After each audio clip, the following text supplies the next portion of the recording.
식사 다 잘 하셨죠? 예. 컨퍼런스가 좀 학적인 내용도 있고, 그리고 또 적용점, 실용적인 면, 이런 것들을 다 같이 이제 아울러서 우리가 함께 나누려고 하는 거라서, 여러분들의 잘 이렇게 좀 새겨 들으셔야 될 부분들도 있고, 또 조금 응용해야 될 부분들도 있고, 이럴 것 같습니다. 저는 조금, 학적인 내용도 좀 있지만, 적용하는 면에 더 초점을 두고 오늘 말씀을 좀 나눠보려고 합니다. 제목이 조금 딱딱할 수 있지만 내용은 우리가 가지고 있는 이 한 권의 성경책이 얼마나 귀한 책인가, 어떻게 지금 내 손에 들어오기까지 어떤 과정을 거쳤는가, 여러분 이거 궁금하시죠? 예, 아시고 싶으셔서 다 여기 오신 줄 압니다. 우리 함께 한번 살펴보겠습니다. 자, 1세기 로마 제국의 변두리 속국 이스라엘에서 무슨 주목할 만한 뉴스거리가 나겠는가? 그렇다면 인류사에서 무엇이 예수관을 유명하게 만들었는가? 자, 1세기 로마 제국의 로마 수도 로마에서 BBC 방송국 같은 그런 공영 방송국이 있었다고 해봅시다.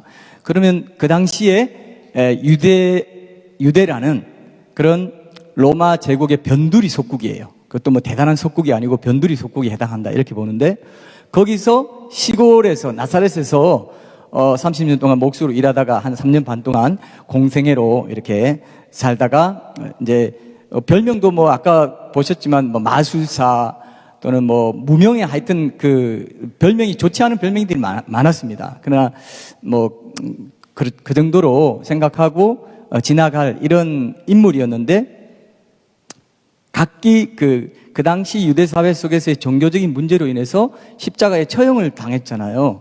십자가 처형 당한 것이 그 BBC 방송국의 9시 뉴스에 나올 만한 그런 보도거리가 전혀 되지 않았다는 것입니다. 우리 같이 지금 세계 4대 종교라고 하면은 이제 불교, 이슬람교, 힌두교, 기독교, 이렇게 굉장히 널리 이제 기독교만큼 이렇게 초지역적으로 많이 전파된 종교가 없습니다. 보통 이슬람교는 중동이라든지 이렇게 불교, 이렇게 아시아 이렇게 좀 이렇게 쏠려 있는데 지역이, 근데 이 기독교는 전 세계적으로 다 안 들어가고 없을 정도로 초지역적인 종교라고 합니다. 근데 이렇게 유명한 기독교의 창시자로서의 예수님을 지금 프레임을 가지고 그 당시 1세기 당시에 전 세계에 얼마나 그 당시에도 예수님은 굉장히 유명 인사였을 거야, 이렇게 생각하면 오해라는 것입니다. 그 당시에는 전혀 알려지지 않았고, 또 그 역사가들이 관심을 갖는 부분은 뭐냐면은 로마 제국의 속국들에서 뭔가 정치적인 민중 봉기가 일어나나 안 일어나나, 그것만 안 일어나면 우리는 관심 없어, 너희들 나라 문화나 종교는 너희들이 해결해 하는 이런 그 관념도 갖고 있었기 때문에 종교적인 어떤 문제 때문에, 신성 모독이다 이런 문제 때문에 십자가에 처형당한 나사렛 출신 가난한 목수, 옛날에 목수는 농민보다 더 하급 계층이었습니다. 그리고 이제 여기 보시면 오른쪽에 보시면 이제 이게 저건 이제 영국 고고학자 한 분이 나사렛에서 예수님이 집터다 해서 지금 발표한 게 뉴스에 보도된 내용이고요. 오른쪽에 보시면 이게 옛날에 그 당시에 1세기 당시에 목수들이 갖고 있던 농기구들이었습니다. 목수들이 갖고 있던 도구였어요. 공구들이었어요. 근데 지금 우리가 생각하는 그런 목수, 물론 대패 깎고 이렇게 여러 가지 대패질하고 하는 이런 것도 다 있었지만은, 그 당시에는 우리말로, 요즘 말로 하면 공사장에 노가다 있죠. 노가다, 자벽부, 그런 개념이 또 있었습니다. 목수 중에 1세기 당시의 목수는. 그래서 그런 일을 30년 동안 하신 분이란 말입니다. 그러다가 거기서 이제 기적을 일으키고 막 하면서 이제 화제를 일으키다가 죽었어요. 죽은 거 가지고 뉴스를 낼 만한 인물이 그런 그 보도거리가 아니었다. 그렇다면 무엇이 예수 사건을 유명하게 만들었는가? 여기 이제 누가복음 1장 1절에서 4절에 보면 여기에 답이 있습니다. 우리 중에 이루어진 사실에 대하여 처음부터 목격자와 말씀에 일꾼된 자들이 전하여 준 그대로 내력을 저술하려고 붓을 든 사람이 많은지라. 그 모든 일을 근원부터 자세히 미루어 살핀 나도 데오빌로 각하에게 차례대로 써 보내는 것이 좋은 줄 알았노니 이는 각하가 알고 있는 바를 더 확실하게 하려 함이로라. 그랬어요. 여기서 우리 중에 이루어진 사실이라고, 팩트라고 했어요. 팩트. 그냥 픽션이 아닙니다. 팩트입니다. 그리고 이것이 처음부터 목격한 사람이 있고 그 목격한 내용을 가지고 말씀으로 전파한 말씀에 일꾼된 자들이 있었다. 그들이 전하여준 그대로 내력을 저술하려고 붓을 든 사람이 많았다. 붓을 든 사람이 많았기 때문에 나중에 이게 아까 이제 교수님 도마복음 뭐 이런 얘기도 하셨지만 이제 이게 이 복음서가 이 얘기가 정말 정경이 될 만한가 이런 자연스럽게 가려지는 분별되는 과정을 이제 거치게 된 것입니다. 붓을 든 사람이 많았는데 그 모든 일을 근원부터 자세히 미루어 살핀 나도 누가도 이렇게 보내는 것이 좋다고 생각했다. 이 써보내는 거 요게 이제 원본입니다. 원본이고 나중에 이제 보통 교회나 개인에게 특정한 필요에 따라서 보내줬는데 거기서 사본을 많이 만들어가지고 이제 다른 교회에도 보내고 하면서 이제 사본들이 많이 생겨난 거죠. 아까 우리 목사님께서도 24,000개 넘는 사본들이 있어서 그만큼 신약 성경은 문헌학적으로 볼 때도 굉장한 신빙성을 가지고 있다. 이 얘기 다 들으셨죠? 그죠? 네, 이런 부분들을 이제 우리가 좀 점검해 볼 필요가 있을 것 같습니다. 자, 예수 사건이 허구나 전설, 신화가 아닌 이유. 이제 내용은 여기 제가 다 있는 대로 요약을 해가지고 여러분들에게 보여드리는 것이기 때문에 이제 그냥 강의만 쭉 따라오시면 됩니다. 안 적으셔도 될 겁니다. 내용이 있고 거기를 이제 제가 정리를 해드린 겁니다. 근데 예수 사건이 허구나 전설, 신화가 아닌 이유가 뭐냐? 예수 사건에 대한 첫 번째, 예수 사건에 대한 목격자가 있었다는 것입니다. 사실이 아닌 것에는 목격자가 있을 수 없죠. 성경은 두세 사람 이상의 목격담, 증언 이런 것들을 이제 중시했는데 그것을 토대로 해서 기록이 됐어요. 우리가 잘 아는 베드로후서 1장 16절에 보면은 베드로가 사도로서 이렇게 말합니다. 우리는 그의 크신 위엄을 친히 본 자라. 보았다 이것입니다. 목격했다는 것입니다. 예수님의 실존을 보았다는 것입니다. 그리고 우리가 들은 바요, 눈으로 본 바요, 자세히 보고 우리의 손으로 만진 바다. 하나님의 말씀이 성육신해서 우리 안에 진리로 거하셨던 그 모든 내력을 우리는 눈으로 들었고, 귀로 들었고, 눈으로 봤고, 자세히 보고, 우리 손으로 만지기까지 했다. 그죠? 엄청난 목격이죠, 사실. 증인이죠. 이들이 1세기 당시에 정치적으로나 로마 제국 전체 차원에서는 전혀 관심 없던 그 사건. 그래서 이들이 목격담을 증언자, 증인으로서 전하해 주지 않았다면은 지금 기독교가 이렇게 엄청난 전 세계적인 종교가 될 수 있었을까요? 불가능한 거예요. 그리고 십자가에 못 박히고 나서 다 도망가 버렸는데 부활의 증거도 바로 그들의 부활의 증인도 그들이었습니다. 부활하지 않았다면 논리적으로도 그죠? 그때 로마 제국에서 BBC 방송국에서 나와서 촬영해 간 것도 아니고 논리적으로도 예수란 분이 알려졌을 수는 전혀 없고 부활 사건을 목격했기 때문에 또 그 부활 사건 때문에 그동안 3년 반 동안 따라다닌 모든 내용도 사실이었구나가 소급이 돼가지고 그 모든 것들을 열심히 말씀에 일꾼된 자들이 돼가지고 목격자와 말씀에 일꾼된 자들이 돼가지고 전해줬기 때문에 지금 이렇게 신약 성경도 있고 기독교도 있고 교회도 있고 그죠? 주일 예배가 뭔지 아시죠? 주일에 안식일 지나서 주일에 예수님 부활하셨기 때문에 그 부활을 기념해서 온 세계가 주일에 예배를 드리고 있는 겁니다. 두 번째는 예수 사건이 허구나 전설 신화가 아닌 이유 두 번째는 예수 사건이 기록으로 남겨지기까지의 시간이 짧았다는 겁니다. 그러니까 이건 좀 얘기됐죠. 어떤 유명한 인물의 이야기가 이제 신화나 전설이 되려면은 적어도 100년 정도는 걸려야 되고 그 이상도 걸려야 되는데 이제 이게 이렇게 해야 좀 윤색도 되고 좋은 얘기도 넣고 미화도 시키고 이렇게 되는 과정을 거칠 수 있는데 목격자가 없으니까 만약에 그 당대에 어떤 얘기를 하면요, 어떤 얘기를 미화시키면은 아니야. 내가 봤을 때 그 사람 그러지 않았어 라고 반론이 나오지 않습니까? 그러면 이게 전설이 될 수가 없잖아요. 그죠? 신화가 될 수가 없잖아요. 좀 좋게 좀 미화시키려고 했는데 윤색해서 좋은 신화로 좀 믿을 만한 종교 창시자로 만들고 싶었는데 그렇지 못하게 되니까 시간이 많이 걸린다는 것입니다. 그래서 공개적이었던 예수의 죽음과 부활은 목격자들이 살아있을 때 문서화될 정도로 짧았다는 거죠. 고린도전서 15장 6절에 보면은 그 후에 500여 형제에게 일시에 보이셨나니 그 중에 지금까지 대다수는 살아있고 어떤 사람은 잠들었으며 대다수는 이 고린도전서가 기록될 주후 55년경에도 살아있었다는 것입니다.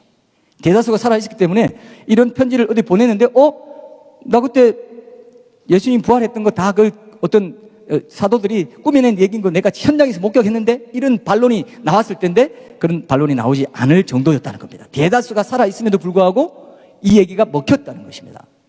이해되시죠, 여러분?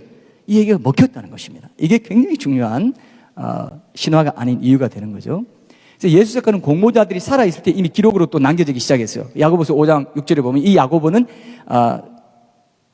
그 예수님의 사도 야고보가 아니고 예수님의 동생 야고보입니다. 또 예수님의 동생 중에 유다가 있었는데 유다스를 예수님의 동생 유다가 썼습니다. 너희는 의인을 정죄하고 죽였으나 그는 너희에게 대항하지 아니하였네. 여기서 너희는 누구냐면 바리새인들을 말합니다. 그 당시의 민중들을 말해요. 그러니까 너희라고 직접 지칭할 수 있는 그런 상황에서 신약 성경 예수님 사건에 대한 목격담이 기록되기 시작했다는 것입니다. 여러분 이게 물증이 되겠죠? 물증이 되죠? 굉장히 중요한 문서라고 할 수 있습니다. 기록이라고 할 수 있습니다. 그리고 구약에 예언된 그 예수 사건의 성취에 대해서 거짓이라고 반발하는 공모자들이 없었어요.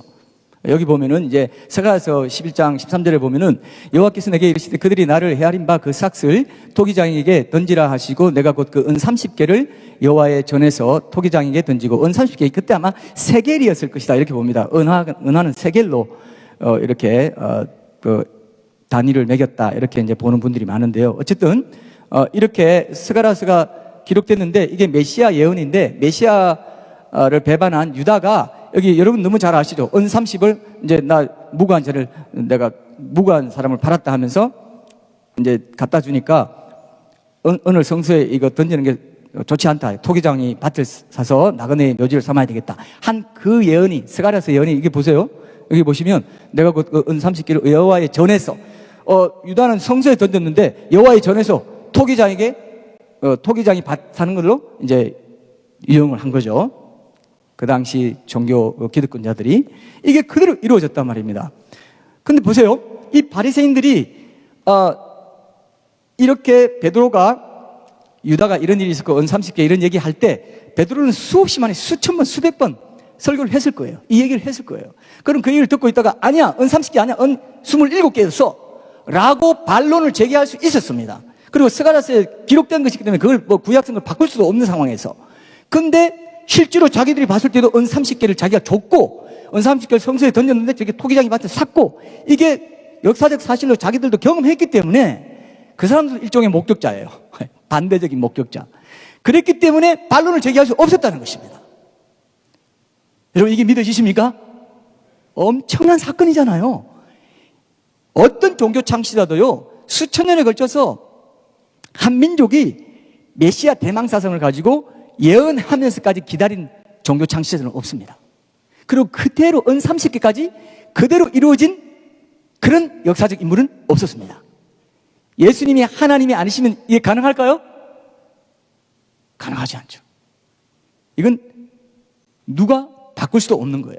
BC 250년경에 그 구약 성경 전체를 헬라어로 번역한 70인역 성경에 이게 있었기 때문에 어떤 사람들은요, 그거 그 제자들이 그 스가랴서를 바꾼 거야.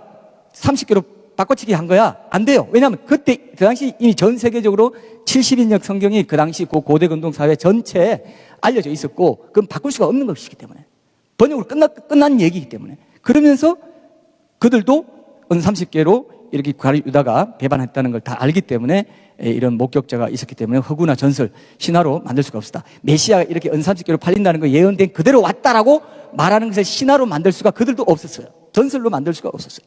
예. 그 다음에 세 번째 이유는 타종교 창시자들과 비교해도 역사적 사실성이 두드러져요. 그러니까 석가 사후에 수백 년이 지난 후에 그의 가르침이 이제 기록되기 시작했고요. 불교는 석가가 가르쳤다고 알려진 그 철학을 중시하고요. 석가라는 존재의 역사성 자체는 크게 또 중시하지 않는 그런 분위기가 있기 때문에 이 부분과도 비교가 되는 것이죠. 그 다음에 이제 이슬람교도 마찬가지입니다. 이슬람교 히라산에서 이제 뭐 가브리엘 천사로부터 고난을 받아가지고 기록했다 하지만 그 이슬람교의 꾸라는 모하멧이 직접 썼는가 아니면 후대에 쓰여졌는가 뭐 이런 데 대한 역사적 정황이 좀 불분명하고요. 그 다음에 이제 꾸라는 성경의 전통을 중시한다고 하지만은 아브라함의 자손은 맞아요. 여러분 이스마일과 이스마일이 그 하가레에서 났잖아요. 처백에서 났는데 그도 엄청난 큰 민족이 된다고 하나님께서 말씀하셨습니다. 그래서 지금 아랍과 사실 이스라엘은 동일한 아브라함 조상을 두고 있는 건 맞습니다. 그래서 이제 자기도 구약 성경도 중시하고 또 5대 선지자 중에 노아, 아브라함, 뭐 예수님도 5대 선지자 중에 하나로 이렇게 넣어놓고 있고 뭐 이렇다고 하지만 서로 간에 불일치해요. 뭐 예수는 그냥 피조물에 불과하다. 하나님의 알라의 피조물에 불과하다. 그렇게 막 가르치지만 성경은 하나님 그 자신이다. 하나님 아들이다. 이렇게 얘기하고 있는데 불일치하는 게 많습니다. 그래서 모하메이 실제로 구약 성경이나 예수에 대한 전통을 얼마나 잘 알고 있었는지 이것도 이제 불분명한 거죠. 그래서 종교 다운주의에서 말하는 그 어떤 내용들이 신관이나 구원관 이게 다 다르기 때문에 우리가 여기서도 컨퍼런스에서도 한번 나눴는데요. 전부 다 틀렸거나 그 중에 하나만 맞거나. 예. 전부 다 서로 일치하지 않으면 전부 다 틀렸겠죠. 그죠? 그러나 그 중에 하나만 맞으면 또 서로 일치하지 않을 수 있는 거죠. 그래서 우리는 그 하나가 기독교다. 왜냐하면 역사성을 갖고 있다. 사실적인 역사성에서 타 종교를 그냥 타의 추종을 불허한다는 말을 이럴 때 써도 좋을지 모르겠습니다만 교만하게 독단적으로 편파적으로 이렇게 강조하고 싶은 게 아니고요. 기독교 변증적인 차원에서 역사적인 근거를 가지고 학문적인 근거를 가지고 얘기하는 것이기 때문에 이런 부분도 우리가 이제 비신자 우리 비기독교인 분들이 50명이 넘게 오늘 참여했다고 하니까 이런 부분을 오해하지 마셨으면 좋겠습니다. 실제로 객관적으로 그러한가 이거를 여러분들이 먼저 보시고 판단은 또 충분한 시간을 갖고 하시면 좋을 것 같습니다. 그래서 타 종교의 경전들이 기록된 정황과 비교할 때도 성경 기록의 사실적 역사성은 단연 독보적이다. 이렇게 볼 수 있다는 것입니다. 그럼 구전 문화의 신빙성과 공간 복음서의 역사성 이 부분을 좀 간단히 좀 살펴볼게요. 구전 전성과 문서화된 내용은 동일한 신빙성을 지닌다고 여기는 그런 시대 분위기였습니다. 그래서 랍비들이 선생으로 이렇게 가르칠 때 학생들은요, 랍비들이 얘기하는 거, 반복해서 얘기하는 거 완전히 다 외워야 됐어요. 그래서 이런 기록도 있습니다. 그렇게 해서 외워서 다른 사람에게 말로 전하고 하는 이런 분위기이기 때문에 그렇게 해서 외워서 자기 안에 넣어둔 것은 마치 지갑 속에 내가 돈이 얼마 넣어뒀다. 지갑 속에 내 뭘 넣어뒀다 하는 그 정도로 물리적으로 감각이 될 정도로 정확했다는 것입니다. 실감이 좀 나시나요? 실감이 나셔야 그 다음 진도를 나갈 수 있는데요. 예. 실감이 나셔야 돼요. 우리가 생각하는 암기, 암송, 틀렸네? 여러분 성경학교에서 이렇게 막 암송 대회하고 할 때, 하나 단어 빠뜨렸네요. 이게 아니에요. 생명 걸고 그걸 배워서 암기를 했다는 겁니다. 그러니까 사도들의 제자, 바울의 제자가 누가고요? 그 다음에 베드로의 제자가 마가라고 할 수 있어요. 베드로의 통역관이었습니다. 그러니까 베드로의 통역관이니까 가는 곳마다 막 얼마나 많이 똑같은 말 하니까 완전히 안 그래도 외우는 걸 잘하는 데다가 또 가는 곳마다 계속 그 레파토리 계속 돌리니까 아까 마가복음은 바로 전하면 한 2시간 만에 전할 수 있다고 교수님 말씀하셨잖아요. 2시간 정도 했겠어요. 요즘 중국 지하교회 가면 3시간도 설교한다는데 그때 얼마나 뜨겁겠어요. 막 전한 거예요. 그러니까 다 외우고 있었어. 근데 이제 이 헬라 사람들은 기록을 좋아해요. 기록된 보고를 좋아하고 유대인들은 워낙 암송, 탈무드, 미시나 이런 걸로 계속 암송하는 문화가 있었기 때문에 구전 문화가 아주 탁월하게 발달해 있었기 때문에 이것도 섭리적인 거라고 봅니다. 근데 이제 어쨌든 근데 이제 이방에 자꾸 복음이 전해지니까 이방 사람들은 기록된 보고를 좋아한단 말이에요. 문화상. 그러니까 기록해 달라 하니까 마가가 기록할까요? 베드로 기록해라. 해서 이제 마가복음을 쫙 이제 기록했다. 이렇게 보는 거예요. 개연성이 있죠? 우리가 현장에 가서 보진 못했기 때문에 이렇게 본다면 구전 문화에다가 많이 전한 데다가 익숙하고 거기다가 또 성령의 영감. 반드시 저는요, 구전 문화들 이렇게 역사적인 이런 것들을 우리가 변증 차원에서는 보는 거지만 그 안에 성령이 강력하게 역사했다고 믿습니다. 단어를 하나 선택하는데도 저는 분명히 중요한 단어들은 다 하나님께서 영감을 주셔서 정말 희한하게 일치할 수 있도록 성경 전체 66권 전체가 일치하고 통일성을 가질 수 있도록 1500년에 걸쳐서 40명 넘게 왕, 농부 다 포함해서 이렇게 일치하는 책은 있을 수 없다라고 말합니다. 딴소리 하는 책이 없어요. 가능할까요, 이게? 성령님 한 분이 저자가 되시지 않으면 불가능한 일이라는 것입니다. 여러분 지금 갖고 있는 성경이 있으면 한번 들어보십시오. 이 책이 그만큼 고귀한 책이에요. 역사성을 가진 책이에요. 저만 너무 흥분하는 것 같습니다. 여러분들 같이 흥분하셔야 같이 나아갈 수가 있어요. 자, 그래서 그 구전 전선과 문서화된 내용은 동일한 신빙성을 지닌다고 여기는 시대 분위기인데 그 구전으로 전해져 오다가 주 2세기부터 문서화된 이제 유대인의 탈무드를 봐도 알 수 있죠. 유대 문화에서는 랍비의 가르침을 학생이 그대로 암송하고 마음에 새겨서 실수 없이 정확하게 타인에게 말로 전달하는 것이 매우 중요한 그런 문화였습니다. 그래서 예수 사건을 목격한 정인들도 이제 유대인의 그 구전 문화에 익숙하게 잘 훈련된 유대인들이었죠. 섭리적으로도. 예수님도 당시 사람들이 잘 이해하고 기억해서 이제 구전하기 좋도록 구체적인 일상 속에 팔레스타인의 그 농업 환경이라든지 여러 가지 또 예수님 자신도 그 환경 속에 자랐고 거기서 살았고 거기서 열매도 따먹고 뭐 여러 가지 일들을 하셨기 때문에 그래서 이 사생애를 사셨다 이렇게도 볼 수 있습니다. 사생애가 굉장히 중요한데 어떻게 보면요 신학적으로 봐도 그래서 이제 그 예화나 비유 이런 걸 가르치기 때문에 그 당시 사람들이 기억하기가 좋았다는 겁니다. 어디 뭐 별세계에 있는 거 뭐 어디 추상적인 거 형이상학적인 어떤 철학을 설파하고 이렇게 하지 않았어요. 그럼 왜 그 당시 1세기 그 로마 제국이 이 예수님에 대해서 관심이 없었냐면 그 당시 사람들은 이 철학을 좋아했습니다. 철학을 좋아했는데 예수님은 철학적인 거랑 전혀 다른 그런 별세계 얘기 같은 그들이 볼 때는 별세계 얘기 여기서는 아주 일상적인 얘기 그죠? 그런 얘기를 했던 거예요. 그래서 버틀란트 러셀 같은 사람도요 이렇게 말했습니다. 내가 신약 성경에 나오는 예수라는 사람의 그 얘기를 뚝 들어보면은 이건 지성적인 게 없어. 어떤 우리가 보통 하는 지적 표준에 해당하는 그런 발언을 한 게 없어서 학문적인 가치는 떨어져. 별로 그렇게 난 왜 이렇게 예수라는 사람을 이렇게 존경하고 이러는지 모르겠어. 이렇게 얘기했어요.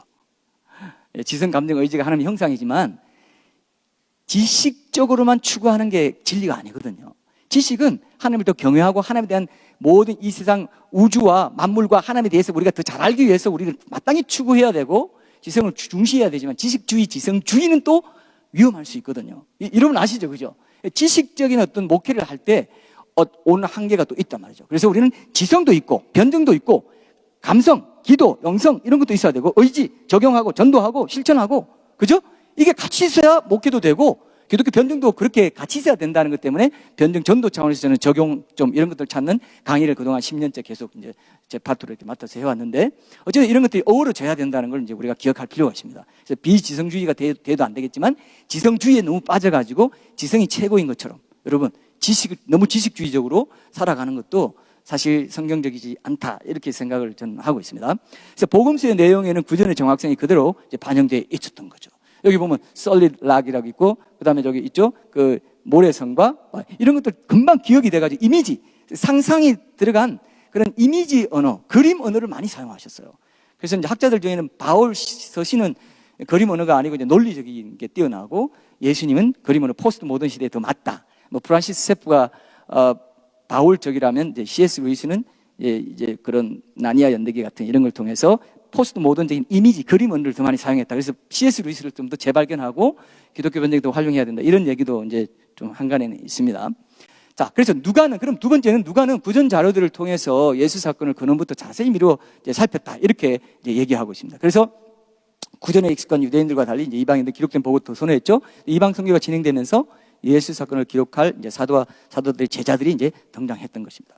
최초의 복음서는 마가복음이라고 많이 알려져 있는데 제가 이제 좀 참조하고 이렇게 본 바로는 초대교회 유대인 공동체의 그 예루살렘 교회가 제일 먼저 탄생했기 때문에 마가복음은 이제 로마로 이제 이방인들 위해서 썼다고 많이 보잖아요. 그래서 로마 교회에 이제 그런 보내졌다. 뭐 이렇게도 보기도 하고 그러는데 그래서 이제 아까도 이제 학자에 따라 다르다. 60년에서 80년 사이로 마가복음도 그렇고 마태복음도 그렇다. 이렇게 보는 분들도 있고 하기 때문에 저는 이제 이런 면을 좀 부각시켰습니다. 근데 마가복음, Q 자료 뭐 이런 쪽도 또 연구해 볼 필요가 있다고 생각합니다. 어쨌든 초대교회 유대인 공동체가 제일 먼저 탄생했기 때문에 마태복음이 그런 의미에서 사회적 어떤 요인에 의해서 제일 먼저 쓰여지지 않았겠나 이렇게 이제 보기도 합니다.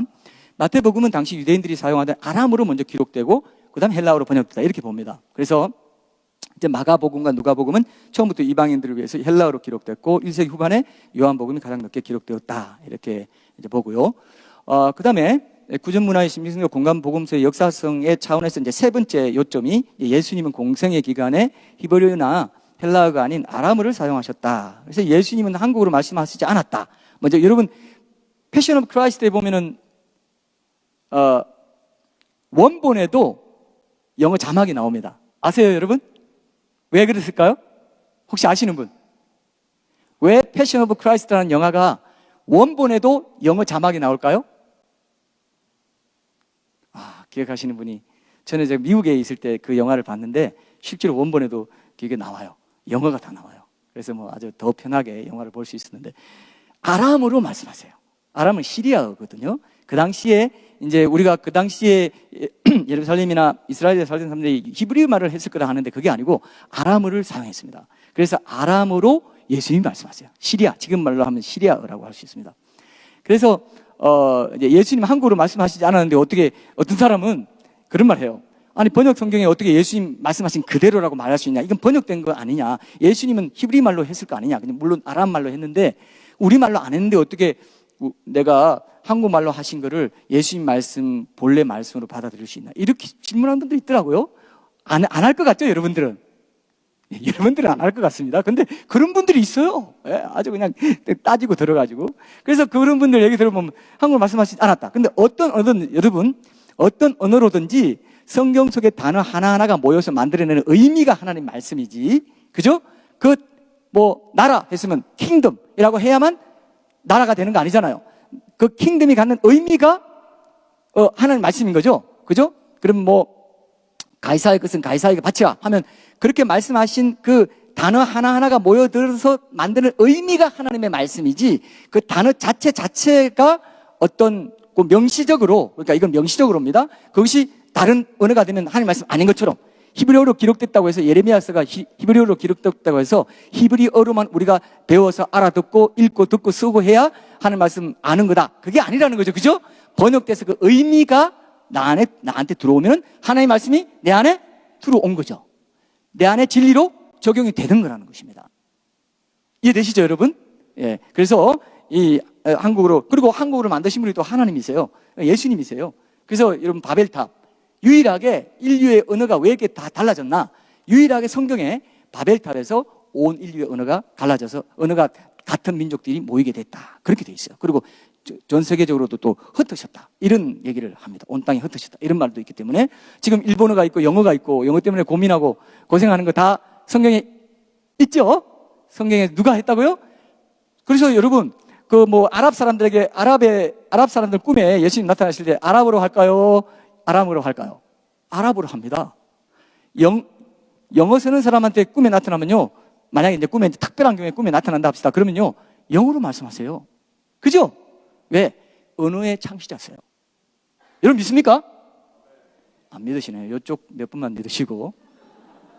예수님이 하나님 그 자신이세요. 이 믿으십니까? 삼위일체 하나님, 서로 구별되지만 나뉘지 않는 한 하나님이세요.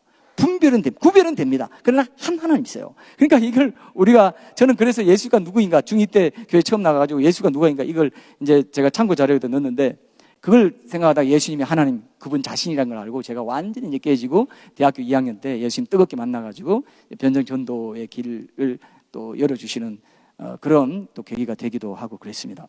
자, 그러면 이제 세 번째 포인트인데, 복음서 기록의 사실성을 검증하는 세 가지 기준이 있어요. 첫 번째는 사건 초기에 기록된 독립적인 그 복수의 사료들이 존재하는가 하는 것입니다. 예수님의 무덤이 비어있는 사건을 보고하는 5개나 6개의 독립적인 초기 사료들이 있었고요.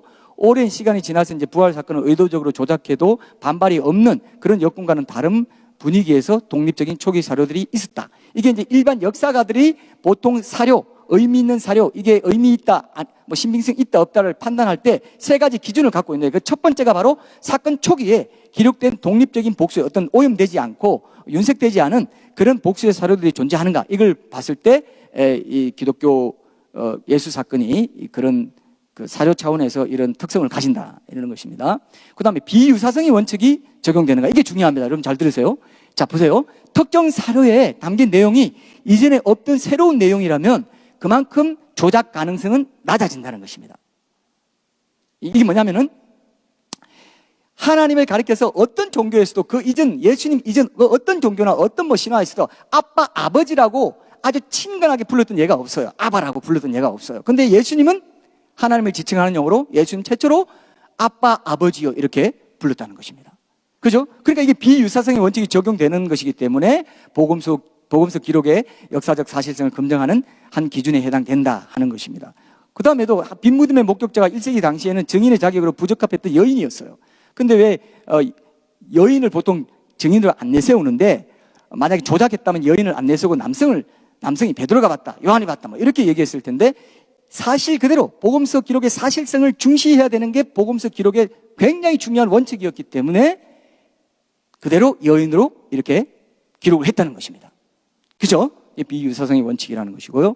그다음에 예수님이 가족과 고향 사람들에게 무시당하고 배척받는 그런 대목이 그대로 등장합니다. 이거는 보통 신화나 전설에서 그 창시자를 높이고 미화시키기 위해서 하는 그런 족적과는 다른 그런 흔적을 보여주는 것이죠. 그리고 이제 네가 뭐 선한 선생이요 했을 때 네가 어찌하여 나를 선하다 일컫느냐 이런 식으로 예수님이 선하지 않은 것처럼 이렇게 표현하는 것을 그대로 기록해 놓은 거, 이런 것들도 마찬가지로 미화시키지 않은 것이고요. 그 다음에 이때 예수께서 갈릴리로부터 요단강에 이르러 요한에게 세례를 받으려 하시니, 그럼 세례 요한이 당시에도 굉장히 유명한 사람이었고 굉장히 존경을 받는 사람이었는데 마치 예수님이 세례 요한에게 세례를 받으면 세례 요한보다 더 낮은 위치에 있는 사람인 것처럼 오인 받을 수 있는 것임에도 불구하고 사실 그대로 세례 요한에게, 세례 요한 제자도 아닌데도 제자로 오인 받을 수 있는 상황인데도 그렇게 그대로 기록했다는 것입니다. 그래서 이게 비유사성의 원칙에 해당된다는 것이죠. 그리고 초대교회 상황이나 가르침과 무관해 보이는 말씀도 있었어요. 초대교회에 이제 많은 이방에도 복음이 전해지고 있는데 나는 이스라엘 집에 잃어버린 양 외에는 보내심을 받지 않아야겠다, 이런 식으로 말할 이유가 없고 가르칠 이유가 없는데 그대로 기록했다는 것입니다. 그 다음에 인자가 온 것은 잃어버린 자를 찾아 구원하려 함이라. 인자라고 가르치지 않고 하나님 아들이라고 가르쳤는데, 인자라고 예수님이 우리가 아직 다 이해하지 못한다 할지라도, 신학적으로 다 이해하지 못한다 할지라도 그렇게 말씀하셨기 때문에 우리는 기록한다 하고 인자라고 기록했던 것입니다. 여러분, 그 차이가 이해되시죠? 그죠? 이런 것들 여러분 잘 보시면 우리가 분명하게 이 부분들을 이제 얘기해 줄 수 있다고 생각합니다. 그 다음에 이제 마지막 요점인데요. 신약 정경의 형성 과정과 정경의 8가지 요건입니다. 신약 정경 형성 과정에 대한 도올 김용옥의 일방적인 주장이 있습니다. 기독교 성서의 이해라는 책에서 주장을 이제 대표적으로 2가지를 했는데요. 이제 우리 박명희 목사님의 쓰신 거 진짜 예수의 이 내용이 아주 상세하게 나와 있습니다. 저는 이제 좀 다른 책들도 참조하면서 전반적으로 요점만 이렇게 좀 가져온 건데요. 자, 첫 번째 주장이 뭐냐면은 신약 정경이 형성된 4세기 전까지는 초기 교회 안에 참 신앙과 거짓 신앙을 가릴 수 있는 신앙의 절대 규범이 없었다라고 이렇게 주장을 했습니다. 어떻게 반박할 수 있느냐? 초대교회 당시부터 예수 그리스도의 가르침과 삶, 복음과 부활의 사건 자체가 신앙의 절대 규범이었어요. 그렇기 때문에 규범이 없었다 이렇게 말할 수 없고요. 그 다음에 예수 사건에 대한 목격자들인 이 사도들의 구전 전통과 문서가 4세기 이전에도 이미 권위 있는 신앙의 규범으로 여겨지고 있었습니다. 그리고 2세기가 끝나기 전에 현재 신약 정경 목록에 속한 대부분의 책들이 거의 모든 교회에서 정경처럼 이미 받아들여지고 있었. 그죠? 그러면 어떻습니까? 도울의 주장이 맞습니까? 틀립니까? 틀리죠? 예, 맞지 않죠. 이거는 이제 역사적으로 이루어진 사실이기 때문에 분명히 말씀드릴 수 있습니다. 그 다음에 2번째 주장은 신약 성경의 정경은 교회의 권력자들에 의해서 정치적인 힘으로 결정됐다 이렇게 주장했습니다. 근데 예수 사건에 대한 사도들의 가르침과 증언은 처음부터 권위 있는 하나님의 말씀으로 인정받고 있었습니다. 이미 4세기 후반에 이제 신약 정경화 작업은 이미 오랫동안 교회 안에서 이제 정경으로 널리 읽혀오던 문서들을 공식적으로 이제 확정한, 인준한 뭐 그런 차원일 뿐인 거고, 교회는 정치적인 의도나 어떤 교회 조직의 이해관계에 따라 정경을 인위적으로 만들어내지 않았던 것이 역사의 교회사의 이제 진실이라는 거 여러분 다시 한번 환기시켜 두시면 좋을 것 같습니다. 그리고 신약 성경은 자연스럽고도 점진적인 정경화 과정을 이제 거쳤습니다. 그래서 주 140년경에 영주주의 이단자 마르시온이 구약 성경을 이제 배격하고 구약 성경 인용구를 삭제한 그 누가복음과 10개의 바울 서신만을 이제 정경으로 인정한 목록을 발표했어요. 항상 이제 기독교 변증이 발전하게 된 것도 초기에 뭐 저스틴이라든지 이런 기독교 변증가들이 이게 나오게 된 것도 이단자들이 이상한 교훈을 이제 얘기하고 사도들의 규범, 이제 그 보통 정경화 과정에서 중요시하는 사도성 그리고 신앙 규범의 일치성, 그다음에 보편적인 순학성, 이게 이제 3대 이제 정경화 성경을 정경으로 만들어갈 때, 선택할 때 이제 기준으로 삼았던 건데, 이 사도성, 이런 것들을 이제, 중시했는데, 이 이단자들이 신앙 규범의 일치성, 이런 것들 중시했는데, 사도 전성에 맞나, 안 맞나, 틀리나, 맞나, 이런 것들 이제 계속 봤는데, 이 이단자들이 엉뚱한 소리 하니까, 이거 어떻게 된 거냐 하면서 이제 변증이 나오고, 또 정경이, 신약 정경도, 신약 정경 따로 이제 뭐, 구별할 필요가 없는 상황이었음에도 불구하고, 왜냐하면 사도성이 있었고, 뭐 바울이 썼고 베드로의 제자가 썼고 그다음에 뭐 마태가 썼고 요한이 썼고 뭐 이런 것들이 다 있기 때문에 그렇게까지는 필요성을 못 느꼈다고도 볼 수 있는데 이제 이단자들이 이렇게 이것만 성경이다 이렇게 하니까 이제 정경화 작업이 필요했던 것입니다. 그래서 이제 이렇게 발표하니까 이제 정경화 과정을 이제 거치게 된 거죠.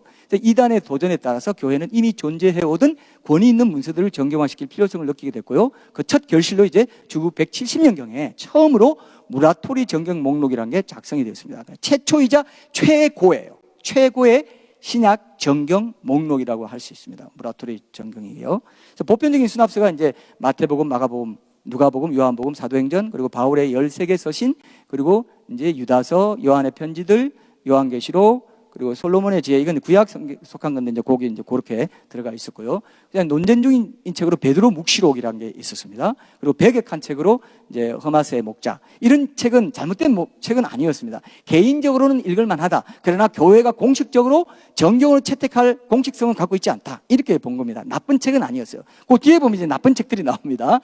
단호하게 배격된 이단서. 그게 이제 마르시온, 아까 마르시온의 그 영지주의자, 마르시온의 책도 영지주의 지도자들, 그 다음에 몬타니스트의 작품들, 이런 것들은 이제 이단서로 배격됐고요. 그 다음 아직 정경으로 확정되지 못한 책, 이게 이제, 어떤 지역에서는 확실하다 하고, 어떤 지역에는, 이거 조금, 아직 우리는 확실한 입장을 밝히기 좀 어렵다, 시간을 좀 다오, 뭐 이런, 말하자면, 그런 입장을 취한 책들입니다. 그런 책들이 이제 베드로 전후서, 그리고 히브리서, 야고보서 이런 책들이 이제 있었습니다. 그리고 이제 4세기 초에 유세비우스가 또 이제 신약 정경 목록을 작성했습니다. 점점 다듬어져 가는 거죠.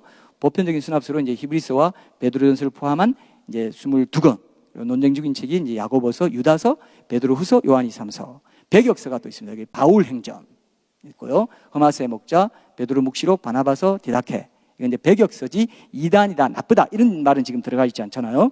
단호하게 배격된 이단서가 있습니다. 그게 베드로복음, 도마복음. 아까 교수님 말씀하셨죠? 그다음에 안드레 행전, 요한 행전 이런 것들이 이제 4세기 초쯤에는 이제 다 있었기 때문에 도마복음도 있었고 했기 때문에 이건 배격해야 된다. 이렇게 신약 정경이 다 넘어져 가는 이 과정을 여러분 보실 수 있습니다.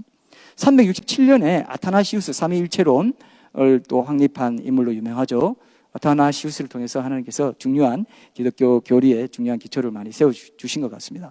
아타나시우스가 신약 정경 27권을 이제 발표를 합니다. 그리고 이것을 397년에 카르타고 공의회가 정식으로 공인해서 지금 우리가 갖고 있는 신약 성경 27권, 구약 39권. 그래서 이사야서가 39장, 40장부터는 신약적인 어떤 성격을 가진다 이렇게 표현하기도 하는데 어쨌든 정식으로 공인이 됐어요. 당시 교회는 사도적 구전 전통이 살아 있었고 그다음에 그 전성이 문서화된 기록 자체가 스스로 사도적 권위 가운데 하나님의 영감으로 기록되었다는 사실을 정경의 자격 요건으로서 드러내고 있었기 때문에 이 작업이 가능했던 거죠. 초대 교회가 함께 모여서 공동으로 성경을 읽으면서 전반적으로 사도들의 전성이 잘 담겨지게 되었는지를 공동으로 점검하고 이제 이게 통제하면서 정경화 과정의 전반에 중대한 영향을 미쳤다. 최근에 이제 1세기 이제 교회의 공동 읽기라는 IBP에서 나온 책에서 이 얘기가 있더라고요. 그래서 제가 좀 함께 인용을 했습니다. 그 다음에 이제 그 세 번째 요점은 옥스퍼드 대학 성서학자 존 바튼이 그 성서의 형성이라는 책에서 최근에 나온 책인데요. 소개한 그 신약정경 8가지 요건이 있습니다. 아까 제가 말씀드린 사도성, 신앙 규범의 일치성, 보편적 수납성, 이 세 가지를 좀 풀어서 8가지로 이렇게 하셨어요. 그걸 염두에 두시고 들으시면 더 유익하리라 생각합니다. 첫 번째, 인용을 한다. 정경에 해당할 만한 책은 인용이 된다.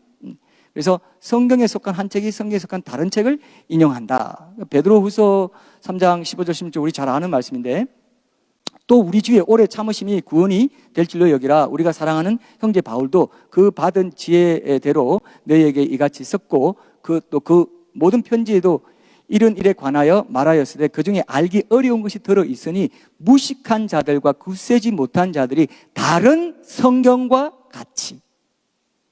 이 바울 선생들이 성경의 반열에 올라있다는 걸 표현하고 있죠.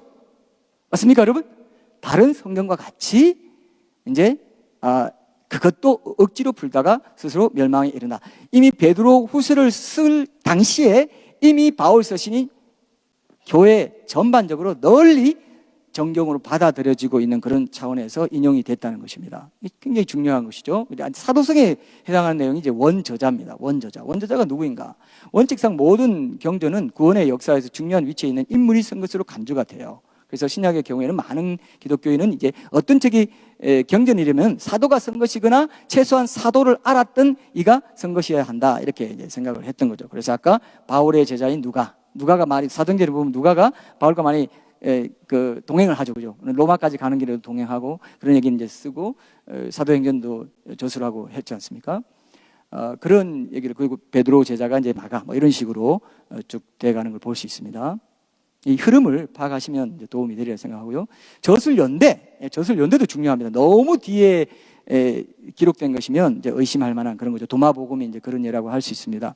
저술연대와 원저자 문제는 서로 연관이 있는 거죠. 그래서 신약의 모든 책을 사도들 혹은 사도들의 제자들이 썼다고 주장한다면 이는 이 책들이 예수 사후 한두 세대 내에 저술된 것임을 함축한다. 최대한 멀어도 그렇게 돼야 된다. 그러나 훨씬 더 몇십 년 안에 써진 것들이 이제 많았던 거죠. 그리고 현재 유효한가? 기독교인들은 성경이 모든 상황에 언제나 유효하고 적용 가능한 교훈을 준다고 믿었어요. 그래서 이제 그 신약 성경 기자들도, 사도 바울도 이런 말을 하죠. 구약 성경을 인용할 때 그들에게 일어난 이런 본보기가 되고 또한 말세를 만난 우리를 깨우치기 위하여 기록되었다 그랬잖아요. 그러니까 지금 그 당시 1세기에 기록된 책들이 그 후세대의 모든 기독교인들에게도 적용 가능한 책이 되는가? 그리고 그 전에 구약 성경이 정경인 이유는 바로 지금 신약 성경의 시대에 사는 사람들에게도 하나님 말씀으로 적용이 되는가? 이런 것들을 중시한 한 케이스가 바로 고린도전서 10장 11절이라고 볼 수 있다는 것입니다. 그리고 보편성입니다. 경전은 모든 시대의 모든 사람에게 유효해야 된다는 거죠. 사람들 어떤 책이 경전이 되면은 그 책은 특수한 상황이라는 그 속박에서 벗어나서 모든 시대와 장소에 적용될 수 있는 것으로 여기기 때문에 이 보편성도 굉장히 중요하다는 것입니다. 그래서 지금 우리가 성경을 보면은 여러분 1세기에 써진 책치고 여러분들이 1세기에 써진 책에 대해서 지금 관심 갖는 책 있습니까 혹시? 거의 없습니다. 1세기 사람들에게나 필요한 책 썼겠지. 그렇죠? 근데 1세기에 썼는데 지금 성경 보면 매일매일 묵상하고 성경 보면 어때요? 팔딱팔딱 살아있는 것 같죠? 바로 오늘 내게 적용할 말씀으로 들어오죠? 이게 성경이라는 것입니다. 성경의 신비예요. 성경의 자격 요건은 바로 이런 요소들을 갖고 있다는 것이죠. 보편성, 현재의 유효성, 이런 것들. 누가 1세기에 쓴 책을 관심 갖고 지금 열심히 보고 전 세계에서 베스트셀러가 이런 베스트셀러가 없고 말이죠. 이런 책은 없습니다. 상호 일관성입니다. 성경을 이루는 책들이 성경이라는 그 선집을 이루자마자 이를 일관성 있는 것으로 인식하게 만드는 독해 방식들이 이제 등장했다는 거죠. 그래서 온전한 진실을 전하는 사복음서 사이에 일관성이 없다는 이야기는 용납할 수 없기 때문에 복음서들이 차이로 보이는 것도 모두 재해석되어야 되는 그런 내용들이다. 이렇게 된 거예요. 정경의 요건이 그만큼 위대하다는 것이죠. 그만큼 파워풀하다는 거죠. 그래서 학자들이 다 저기 조사를 해보면 이건 누가복음은 누가의 관점에서 이렇게 표현할 수밖에 없었고 마가는 마가의 관점에서, 마태는 또 유대인이 왕으로 오신 그런 유대인들의 입장에서 이렇게 표현했다. 이런 식으로까지 이제 학적인 그런 어떤 논제를 던져줄 수 있는 그만한 포텐셜을 가진 엄청난 책인 거예요. 아무리 연구를 많이 해도 또 연구할 게 나오고, 어떤 그 원로 목사님은 그런 말 하더라고요. 내가 성경을 수십 번, 수백 번, 박기천 목사님 그런 말씀 하신 것 같습니다. 성신대 설교학 교수하신 분은 그분 성경 암송을 엄청나게 강조합니다. 제가 미국에 이제 나갈 사람께 제가 섬겼는데요. 그때 오셔서도 엄청나게 암송을 강조하시더라고요. 근데 그분이 이런 말씀 하세요. 제가 성경을 쫙 통독을 하는데, 암송도 하고 막 암기도 하고 통독을 계속 하루에 막 몇 시간씩, 한 5시간 이상은 하루에 지금도 그 성경을 읽는다 하시더라고요. 근데 읽을 때마다 새로운 책이 있습니다. 딴 거는 그래도 어느 정도 역사성이 있고 이렇게 내가 내용이 익숙해져서 이런 내용이 있었지 이렇게 되는데, 시편만은 읽어도 무슨 뜻인지 새로운 그 뜻이 계속 우러나면서 새롭고 또 낯설고, 어떤 것들은. 여러분 이런 책 있습니까? 조금만 올라가면 민둥산이죠. 근데 이 성경은요, 들어가면 들어갈수록 계곡이 보이고 깊은 산이 보이고 막 수림이 울창하고 말입니다. 또 못 보던 식물이 거기 자라고 있고. 여러분 성경 보통 책이 아니에요. 왜 보통 책 아니냐? 그 성경의 주인공이 예수님이기 때문에 그렇습니다. 이 성경이 곧 내게 대하여 증언하는 것이거든.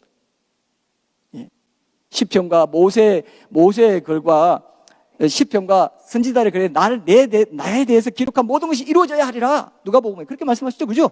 부활하신 후에 제자들이 그렇게 말씀하셨어요. 그게 바로 이걸 가리킨 거야. 예. 그래서 예수님 때문에 그렇습니다. 예수님 때문에 상호 일관성을 다 가지고 있는 것이고, 여기 넘쳐나는 의미, 여기 신약성경 8가지 요구는 다 예수님 때문에 그렇다라고 보셔도 틀리지 않을 것 같습니다. 그다음 마지막으로 이제 7번째로 넘쳐나는 의미. 고대 세계에서 거룩한 책들은 이제 글의 표면에서 읽어낼 수 있는 것보다 한층 더 이제 심오한 그리고 중요한 그런 의미를 가진 책들로 여겨졌다는 거죠. 그래서 성경에 속한 책들 서로 간의 그 불일치와 비일관성마저도 더 깊은 진리를 가리키기 위해서 하나님이 의도하신 것이고, 우의, 알레고리라 하잖아요. 우의를 포함해서 본문이 얼마나 심오한지 알려주는 그런 신호라고 믿었어요. 그래서 이건 이제 오리게네스라든지 이런 사람들이 이런 얘기, 우의, 알레고리를 강조했는데, 아그스틴도 이제 사마리아 사람, 선한 사마리아인 비유를 교회고, 이건 그리스도인이고, 이런 식으로 이제 우의. 근데 우의적으로, 어떤 거는 우의적으로 해석해야 될 것들이 있죠? 그죠? 알레고리가 굉장히 이제, 이거를 이제 너무 우화식으로, 남용하면 안 되지만, 그건 뭐냐? 넘쳐나는 의미가 생내적으로 신약 성경에 또 정경의 그런 가치 차원에서 하나님이 심어 놓으신 것이 전 세대 모든 그리스도인에게 적용할 수 있을 만한 그런 것들을 상징적으로 넣어 놓으셨기 때문에 상징적인 것들을 지금 풀어가지고 내게도 적용할 수 있도록 해뒀다는 것입니다. 정경의 가치를 가진 책들은 이런 것들을 갖고 있다는 것입니다. 그죠? 그래서 이제 여러분들이 그 부분도 좀 잘 이해하시면 좋을 것 같습니다. 그리고 마지막으로 거룩한 물건인 성경. 물건으로서 경전을 좀 성스러운 것으로 여기고 공경을 표하는 그런 경향이 전 세계에서 발견되는 특징이 있다는 것입니다. 그래서 개신교 교회에서도 종종 성경을 들고 이제 교회에 들어가는 엄숙한 예식을 하는 교회도 있고요. 그다음에 그렇지만은 이제 가톨릭도 이제 그런 것들이 동방 정교회 같은 데는 더 그런 게 심합니다. 사실 그런 것도 굉장히 의식을 중시하고 리트러지라고 하죠. 그런 것들을 굉장히 중시하는 교회 전통에서는 더 이런 게 많고요. 그런데 그리스도 초기 몇 세기 동안 그러한 관습이 있었다는 증거는 많지 않다. 그럼에도 불구하고 성경을 귀하게 여겨가지고 성경 배고 자지 마라 이렇게, 여러분 그런 말씀 들어보셨습니까? 어떤 사람 지금도 그러시더라고요. 성경 위에 자기는 어떤 물건을 안 얹어 놓는다고. 그건 좀 성경책 자체를 우상화할 필요는 없지만 그 내용이 중요하지만 그래도 성경에 대한 어떤 그런 예수님을 공경하는 마음 때문에 그렇게 하는 건 하나님께서 안 이쁘게 보시진 않을 것 같습니다. 맞습니까, 여러분? 좋은 대로 해석하십시오. 어쨌든, 성경 자체를, 정경이 모여진 66권 책 자체를 존귀하게 여기는 마음이 있었다. 그것도 이제 정경의 어떤 요건으로 볼 수 있다. 이렇게 보시는 거죠. 그래서 기독교에서 우리가 이제 에필로그 결론은요, 기독교는 처음부터 역사적 사실을 정확하게 기록하고 보존하는 것을 굉장히 중시했습니다. 그래서 이제 기독교에서 예수님의 교훈이 중요한 이유가 역사라는 시공간 속에서 구체적으로 성육신을 하신 그분의 십자가상의 죽음과 부활이 사실이기 때문에 그 사실이 아니면, 석가는 철학적인 어떤 그런 수학적인 이론, 어떤 이런 것만으로도 그 석가라는 그 종교 불교의 창시자가 자기 삶을 들여가지고 죽어서 피를 흘려가지고 속죄를 이뤄야 되고 대속을 이뤄야 되고, 그래서 기독교인이 불교인이 될 수 있고, 그 다음에 부활해가지고 지금도 살아계셔서 그 불교인들과 교통하고 인도하고 이런 개념을 갖고 있는 게 아니라는 것입니다.